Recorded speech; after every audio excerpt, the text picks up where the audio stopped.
Hello everyone, so I found a little bit more time to watch some more movies this year and do some more reviews, and by doing that I'm going to be doing another rapid fire review today. So of course, a little behind on the movie watching for the year, so I'm going to pump out a review for 4 movies very quickly, just basically my general thoughts of the movie, what I liked, didn't like, overall review, and if I recommend it or not.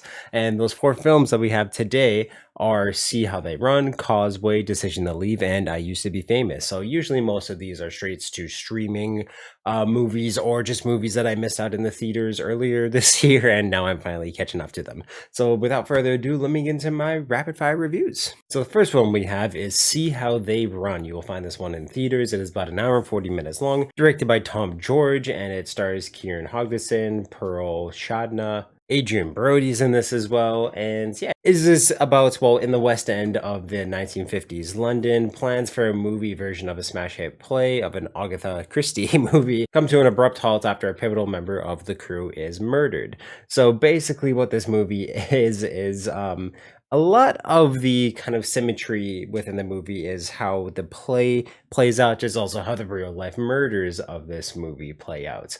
And I found that it is a very quirky, almost comedy murder mystery film that shines in ways. I feel like it would have been left better as like a stage play. I found a lot of kind of, again, to just the characters coming from that life, the stage play, were I don't know. There's just a lot of times in this movie where I felt like it didn't really fit movie wise in terms of the directing, some of the acting, some of the scripting, things like that. I found there were some cool things that this movie tried to do, but for a lot of the time, I felt that this movie was just very mediocre and bland. And a lot of the times, I felt that it was spoiling its own movie throughout, again, to just watching the play itself play out was spoiling the real murder that was happening, the real murder mystery that was happening. And I wish that was something that they were able to do a little bit better in terms of, again, just illustrating and showing or not showing them at the same times, like things like that. That I just feel like this could have been a better piece together murder mystery. I found it was very easy to find out, again, the plots of everything that was going on, the events, how they were going to happen, when they were going to transpire, things like that. So it was a decent movie, but really with everything taken together, I'm just going to have to give See How They Run a 6 out of 10. It's definitely nowhere near groundbreaking or the best in the genre, but I mean, it's decent fun because of the acting and some of the quirky characters. Next film I have is Causeway. This one is about 90 minutes long. It stars Jennifer Lawrence and Brian Tyree Henry, and you'll be able to find this one in theaters or on Apple TV. And it is about a U.S. soldier played by Jennifer Lawrence who suffers a very traumatic brain injury while fighting in Afghanistan. And it's just about her struggles to adjust to life back home in New Orleans. And she basically has to reconnect with a very broken relationship between her and her mother, again, to just her place in the world and society once again. And she meets Brian Tyree's character, who is a mechanic. And they have a friendship that they try to rekindle. They both suffered lots of trauma and don't feel like their place in the world has been set yet, or they haven't realized it, or they're scared to jump into a lot of things. And I found a lot of the conversations that they had were just very well, one, well written and amazingly well directed. This is easily one of my favorite Jennifer Lawrence performances that I've ever seen, and Brian Tyree Henry is great, and just the chemistry that the both of them have with one another, bounce off each other really well. You really believe the relationship that they have, and again, too, just the way that their characters kind of breathe in this world, live in this world, struggle to breathe in this world a lot of times too. It's just very well written, well done. I felt that there was a decent amount of backstory kind of left out between the characters, but it's intentional in a way that, again, too, just makes the characters so believable within the situation that they're in. I felt like there could have been more commentary, more discussion about how veterans are treated, and how, again, too, she really wants to go back to Afghanistan because she doesn't feel like she belongs anywhere else in the world. She doesn't feel like she's useful anywhere else. And I just feel like there could have been a lot more conversation. But again, in terms of the characters and really illustrating them in a very realistic way, I found that there was just enough there to make it, again, just really believable and true to the characters, true to the experiences that so many people have. And it was just brilliantly acted and really with everything taken together. Very well directed film with amazing music, really touching, really heartbreaking. It just feels real in a lot of ways, and I'm gonna have to give it a 7.5 out of 10. Highly recommend it because the performances were fantastic, and it's a very, very well made, directed, shot, scripted, everything movie, and I really, really enjoyed it. I again too, I just highly have to recommend it. So the next film I have is Decision to Leave. This is a Korean made film about a detective investigating a man's death in the mountains. He meets the dead man's mysterious wife, and their relationship in just folds through the course of his sleuthing and him trying to figure out, again, to just the mysterious death surrounding this woman's husband. And this is, again, to a murder mystery film that I was very, very sucked into and very, very interested in watching the entire movie. I found that the scripting was very, very good. The pacing was very, very good, and it was again to just a mystery that was again extremely well directed and well acted. But there was just a lot going on in this movie that had me interested. But I found a lot of the times, like this movie sometimes bounces from again murder mystery to a comedy movie to a romantic comedy movie.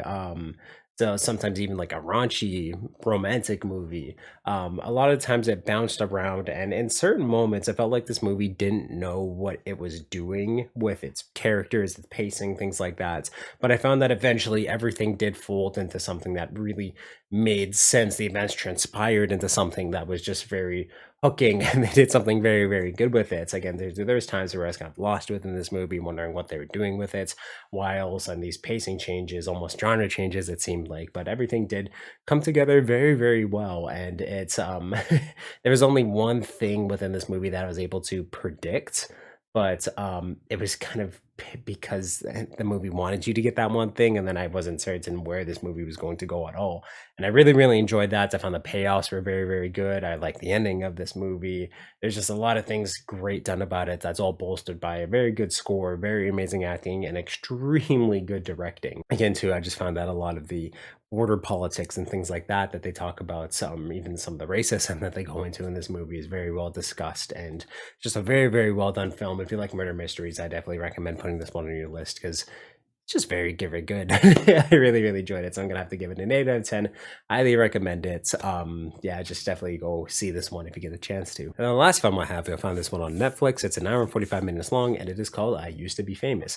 It is directed by Eddie Stromberg, and it stars Ed Skeirin. It is well, this movie follows Vince, played by Ed, and he is a desperate former pop star who dreams of making a comeback, but an impromptu jam session. He's had such a very tough time trying to get back into the music industry after leaving the band when he was younger. Just the life wasn't working for him, and again, so just ended up his decision to leave just made everything a lot worse. So a very impromptu jam session with an autistic young drummer, Stevie, sparks an unexpected friendship between the two misunderstood musicians, and they starts to again find themselves a lot more within each other and within music. And I found that this was just a very beautifully directed and acted and paced movie.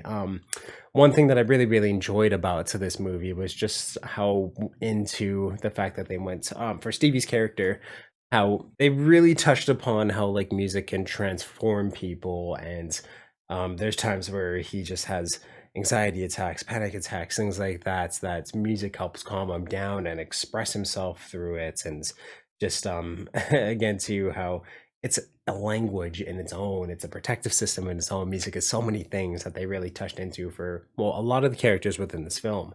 Even to like they go into how music can again to how music can heal, how music can control. They go into the record labels and things like that in terms of those things. How music can obsess people, that even when it's hurting them, when they have people using the music to control other people, that's their only source of healing, and they don't know how to get out of it, so they keep hurting themselves in the long run. But again too, that really goes into how music can heal in a lot of ways, and I just found it was brilliantly paced, amazingly acted. It felt real in a lot of ways.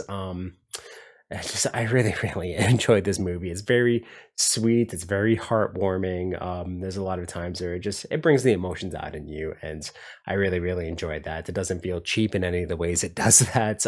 It's just very, very well acted, directed shots, and I like the music that was within it. It's very synthy, so I feel like that started music. There's some really cool things that they do music wise within this, and yeah, no, I just really enjoyed this music. I love um the character's use of just very impromptu, like using paint cans in terms of drumming and how they incorporated that into the sound of their songs, I found was really, really cool.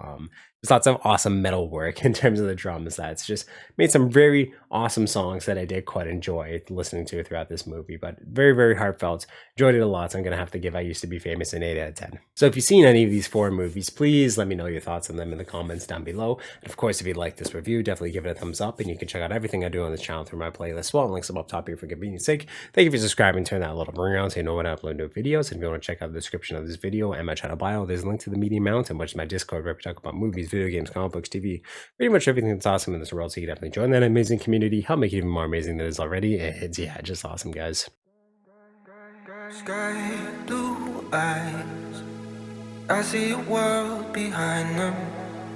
No more time sinking into the silence.